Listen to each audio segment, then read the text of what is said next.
कपिल मिश्रा जैसे लोग जो सांप्रदायिक दंगे करा के वो सोचते हैं कि उत्तर प्रदेश में भाजपा को कुर्सी पे विराजमान कर दिया जाएगा, तो ये उनकी एक नासमझी है। और उत्तर प्रदेश के मुख्यमंत्री योगी आदित्यनाथ जैसे नेता बैठेंगे तब इस देश के अंदर सांप्रदायिक दंगे होंगे, और वो बिल्कुल बड़े नेता हैं सांप्रदायिक दंगे कराने के। हिंदुओं को लेकर अलग बात कहते हैं, मुस्लिमों को लेकर अलग बात कहते हैं, और दोनों को लड़ाने का काम करते हैं। आपको प्रॉब्लम अल्लाह अकबर से अपनी पार्टी के नेताओं से पूछे जो दामाद मुस्लिम पकड़ के लाए। कपिल मिश्रा से जाके एक बार पूछिए शाहनवाज हुसैन ने किससे शादी करी है। पूरा देश तो जब पीड़ित होता है जब हिंदू बेचारे मर जाते हैं और उनको लकड़ी नहीं मिलती तो पूरा देश पीड़ित होता है। जब इस देश के अंदर भारतीय जनता पार्टी के नेता कमलेश तिवारी की हत्या होती है और उसकी सीबीआई जांच नहीं होती तो पूरा देश पीड़ित होता है। वोट बैंक करीब आ गया, जब चुनाव करीब आ गए तो हिंदू मुस्लिम कराने के लिए वो वहां पहुंच गए और अपने कुछ नेताओं को यहाँ गुरुग्राम छोड़ दिया। चाहे त्रिपुरा हो चाहे गुरुग्राम हो, कश्मीर से कन्याकुमारी तक भाजपा का एक ही एजेंडा है और वो है हिंदू और मुस्लिम। लोगों से निवेदन है, इन लोगों को कोई तुल मत दीजिए हिंदू मुस्लिम के नाम पे दंगे कराने का। नमस्कार, मैं शालिनी झा और आप देख रहे हैं पीआरबी न्यूज़। इस समय हम मौजूद हैं गाजीपुर बॉर्डर पर और चर्चा करने के लिए हमारे साथ काफ़ी लंबे वक्त बाद एक बार फिर से आए हैं मोहित शर्मा। इनसे तमाम मुद्दों को लेकर चर्चा करेंगे, लेकिन सबसे पहले चर्चा की शुरुआत करेंगे नमाज के मुद्दे को लेकर जिसके ऊपर अब काफ़ी ज़्यादा राजनीति हो रही है। कपिल मिश्रा वहाँ पहुँचे थे, वहाँ गोवर्धन पूजा हुई, लेकिन नमाज पर इतना विरोध क्यों जताया जा रहा है? एक बात आप मुझे बताइए, कौन है कपिल मिश्रा? वो कपिल मिश्रा जो देश को जलाता है, दिल्ली को जलाने का काम करता है, वो कपिल मिश्रा है। आप क्यों जैसे लोगों की बात करती हैं? बीजेपी ने नई बुक छापी है मीर उस्मान अली पे, बताइए। नहीं पता तो मना करिए। मीर उस्मान अली वो थे जिन्होंने 5 लाख रुपए अगर अलीगढ़ मुस्लिम यूनिवर्सिटी को दिए तो 10 लाख रुपए बनारस हिंदू विश्वविद्यालय को भी दिए। मौलाना अब्दुल कलाम आजाद वो थे जिन्होंने इस देश को मिसाइल दी। अगर वो ये कहते कि मैं मुस्लिम हूँ तो वो पाकिस्तान को मिसाइल देते ना, हिंदुस्तान को क्यों दी? तो इस देश के अंदर कपिल मिश्रा जैसे लोग जो सांप्रदायिक दंगे करा के वो सोचते हैं कि उत्तर प्रदेश में भाजपा को कुर्सी पे विराजमान कर दिया जाएगा, तो ये उनकी एक नासमझी है, ये एक उनकी गलतफहमी है। क्योंकि अंग्रेज एक लिमिटेड टाइम तक, एक निश्चित समय तक इस काम को कर पाए थे, डिवाइड एंड रूल, फूट डालो और शासन करो। कुछ समय बाद हिंदुस्तान के लोग इस बात को समझ गए थे कि ये हिंदुओं को लेकर अलग बात कहते हैं, मुस्लिमों को लेकर अलग बात कहते हैं, और दोनों को लड़ाने का काम करते हैं। वही काम भारतीय जनता पार्टी के नेता खुद नहीं करते सामने आके। अगर आपको इतनी प्रॉब्लम है, आपको प्रॉब्लम अल्लाह अकबर से अपनी पार्टी के नेताओं से पूछे जो दामाद मुस्लिम पकड़ के लाए। कपिल मिश्रा से जाके एक बार पूछिए शाहनवाज हुसैन ने किससे शादी करी है। कौन मुख्तार अब्बास नकवी है, कौन है पूजा नकवी, कौन है शाहनवाज हुसैन, कौन है लाल कृष्ण आडवाणी, बताइए कौन है मुरली मनोहर जोशी, पूछिए ना जाके। ये लोग दामाद मुस्लिम पकड़ के लाए, कपिल मिश्रा जैसे लोग एक बार क्यों नहीं करते? क्योंकि वो भाजपा के नेता इसलिए नहीं करते, डरते हैं भाजपा के नेताओं से। कपिल मिश्रा ने जिनकी बात करता है हिंदुओं की, हिंदू हितैषी बात करता है, कम से कम अपनी कौम के लिए कुछ कर लेता। जो ब्राह्मणों को, कश्मीरी पंडितों को 7 साल, आपकी सरकार है, 7 साल हो गए हैं, ठीक है ना, आपकी सरकार है, जिन कश्मीरी पंडितों के नाम पे आपने प्रधानमंत्री बनाया, उनकी छाती पे पैर रख के 7 साल हो गए। 7 कश्मीरी पंडितों का नाम बता दीजिए जिसको कपिल मिश्रा या पूरी भाजपा की किसी भी नेता ने वहां जाके बसाया हूँ। आप दिलाइए उस बेटी को इंसाफ जिसके साथ हाथरस में बलात्कार हुआ, वो भी तो हिंदू की बेटी थी, दिलाइए ना आप। वहाँ कपिल मिश्रा के अलावा हिंदू संगठन भी मौजूद था जो खुली चेतावनी दे रहा है कि वहाँ कुछ भी हो जाए हम नमाज नहीं होने देंगे।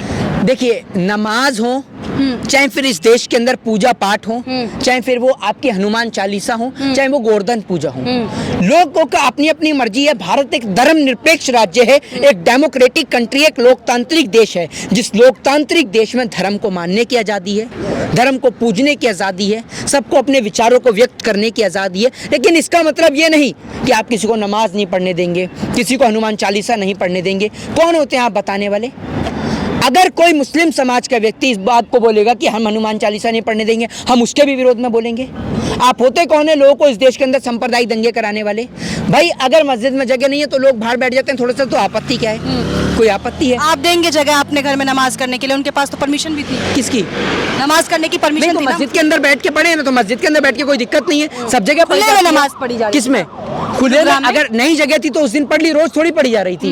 हैं, बताइए आप मुझे। कपिल मिश्रा तो ये भी कह रहे हैं कि इससे पूरा देश पीड़ित हो रहा है। पूरा देश कैसे पीड़ित हो रहा है? पूरा देश तो जब पीड़ित होता है जब हिंदू बेचारे मर जाते हैं और उनको लकड़ी नहीं मिलती तो पूरा देश पीड़ित होता है। जब इस देश के अंदर भारतीय जनता पार्टी के नेता कमलेश तिवारी की हत्या होती है और उसकी सीबीआई जांच नहीं होती तो पूरा देश पीड़ित होता है। जब एक बेटी के साथ बलात्कार होता है हाथरस में, जो हिंदू की बेटी है, तो पूरा देश पीड़ित होता है। जब कुलदीप सिंह सेंगर एक बेटी के साथ बलात्कार करता है, वो भी हिंदू की बेटी थी, पूरा देश पीड़ित होता है। तब देश पीड़ित नहीं होता, तब कहाँ से होते हैं लोग? एक चेतावनी भी दी जा रही है, एक धमकी दी जा रही है हिंदू संगठन की तरफ से कि अगर किसी को खुले में नमाज करना है तो वो सीधा पाकिस्तान चला जाए।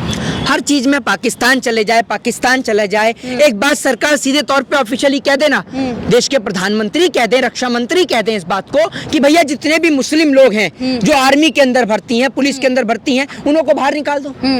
सरकार निकाल देना बाहर। सरकार नागरिकता रद्द कर दे। क्यों नहीं करती सरकार? सीधे तौर पे क्यों नहीं बोलती? जब वोट की जरूरत हो तो मुस्लिम से वोट भी मांगती है, और मुस्लिम तो आपकी पार्टी में भी हैं। लेकिन अब इस वक्त चुनाव है, चुनाव के वक्त पे हिंदू मुसलमान करना और दो गुटों में ये करना बीजेपी के लिए क्या सही साबित होगा? ये सब इसीलिए किया जा रहा है, बस इसीलिए, सिर्फ वोट के लिए, कि हिंदू और मुस्लिम को आपस में मरवाओ और भाजपा की जगह जगह सरकार बनवाओ। यही प्रोपोगेंडा है इनका। ठीक है, एक सवाल यह है कि कल बीजेपी की जो है वो बैठक हुई है, तो उसमें बीजेपी ने कई उपलब्धियां गिनाई हैं। कोरोना काल में जो उपलब्धि हुई है उसको एक बताया है कि कोरोना में उन्होंने कितना ज़्यादा काम किया है। इसके साथ ही आने वाले विधानसभा चुनावों की भी तैयारियां खुले तौर पर जो है शुरू हो गई है। देखिए, कुछ काम नहीं किया सरकार ने, कोई विधानसभा चुनाव की तैयारी नहीं। बैठकें हो रही हैं इसलिए कि भाजपा बौखलाई पड़ी है, जनता त्रस्त है महंगाई के कारण, और प्रधानमंत्री घूमने में मस्त हैं। चाहे वो कहीं मर्जी घूमे, विदेश घूमे, चाहे वो कहीं भी घूमे, घूमने में प्रधानमंत्री तो इस वक्त विश्व के सबसे लोकप्रिय नेता माने गए हैं। जो बाइडेन को पीछे छोड़ के सबसे आगे निकल गए। कौन सी रिपोर्ट बताती है? कौन सी रिपोर्ट बताती है? बताइए कौन सी? मीडिया की रिपोर्ट्स कह रही है। कौन सी मीडिया की रिपोर्ट? भारतीय जनता पार्टी की मीडिया की रिपोर्ट? ये जी न्यूज वाले सुभाष चंद्रा की रिपोर्ट? बताइए ना कौन से मीडिया की रिपोर्ट? या अंबानी और अडानी साहब की मीडिया की रिपोर्ट? बताइए। आज योगी आदित्यनाथ जी एक जगह पहुंचे जहां पर आप वो कह रहे हैं कि वहां पर हिंदू जो है लगातार पलायन कर रहे हैं।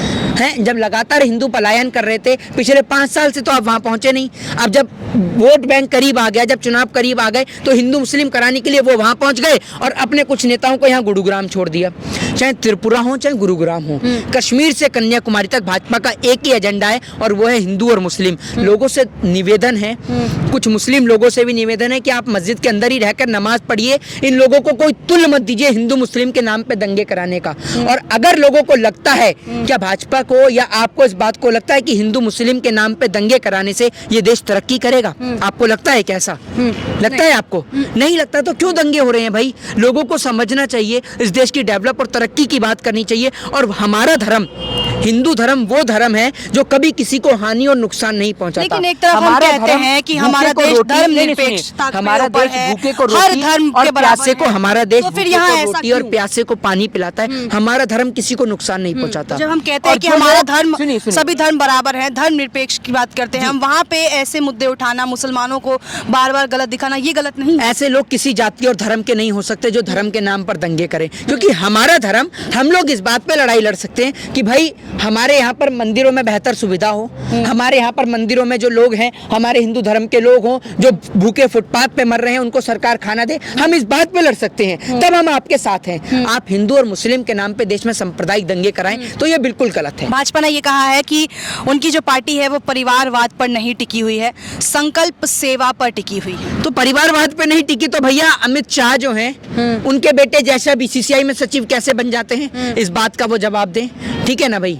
आप मुझे बता दीजिए अरुण जेटली के बेटे क्या करते थे, आप उसका बता दीजिए। बहुत सारे मेरे पे भाजपा के नेताओं के बच्चों की लिस्ट है, बताऊंगा तो, जिनको बड़ी बड़ी हार्वर्ड यूनिवर्सिटी से पढ़ के आ रहे हैं, कोई किसी यूनिवर्सिटी से पढ़ के आ रहे हैं। तो भैया ये परिवारवाद नहीं है तो क्या है? जो अपने बच्चों को पॉलिटिक्स में लेके आए हुए हैं, बताइए ना। राजनाथ सिंह और उनके बेटे पंकज सिंह क्या है? ये परिवारवाद नहीं है। अमित शाह और जय शाह क्या है? ये परिवारवाद नहीं है। बताइए आप मुझे, क्या है या नहीं है परिवारवाद? जवाब दीजिए मुझे। हेमा मालिनी और सनी देओल क्या है? ये परिवारवाद है या नहीं है? जवाब दीजिए। बहुत सारे लोग हैं, अभी तो मुझे याद नहीं आ रहा। कल आप दोबारा आएंगे तो आपको पूरे इसकी लिस्ट दूंगा। बहुत सारे लोग हैं। आपकी पार्टी ये झूठा ढोंग धतूरा बंद करिए। आपकी पार्टी में तो सबसे बड़ा परिवारवाद है। आपकी पार्टी के गृह मंत्री परिवारवाद का ठेका लिए पड़े हैं सबसे पहले तो उनको समझाइए कि अपने बेटे को जो कभी क्रिकेट नहीं खेला वो बीसीसीआई में सचिव कैसे बना। खत्म करने से पहले एक आखिरी सवाल ये है कि कल बैठक जो हुई है उसमें योगी का चेहरा जो है वो निकल कर आया है विधानसभा चुनाव के लिए, और खुद प्रधानमंत्री नरेंद्र मोदी ने कह दिया है कि योगी एक बड़ा चेहरा है और जो जीत दिलाएगा भाजपा। बिल्कुल बिल्कुल बिल्कुल, योगी जी एक बहुत बड़ा चेहरा है जो देश में हिंदू मुस्लिम के नाम पे सांप्रदायिक दंगे करा सकते हैं। सबसे बड़ा चेहरा है। जब जब इस देश की कुर्सी कुर्सी पे मोदी जैसे नेता, तड़ीपार गृह मंत्री और उत्तर प्रदेश के मुख्यमंत्री योगी आदित्यनाथ जैसे नेता बैठेंगे, तब इस देश के अंदर सांप्रदायिक दंगे होंगे, और वो बिल्कुल बड़े नेता हैं सांप्रदायिक दंगे कराने के। जय हिंद, जय भारत, वंदे मातरम। तो ये थे हमारे साथ मोहित शर्मा, जिन्होंने ये साफ कर दिया है कि जब इस सत्ता में बीजेपी की सरकार रहेगी, वहाँ सांप्रदायिक दंगे ही होंगे। बने रहिए PRB न्यूज़ के साथ। धन्यवाद।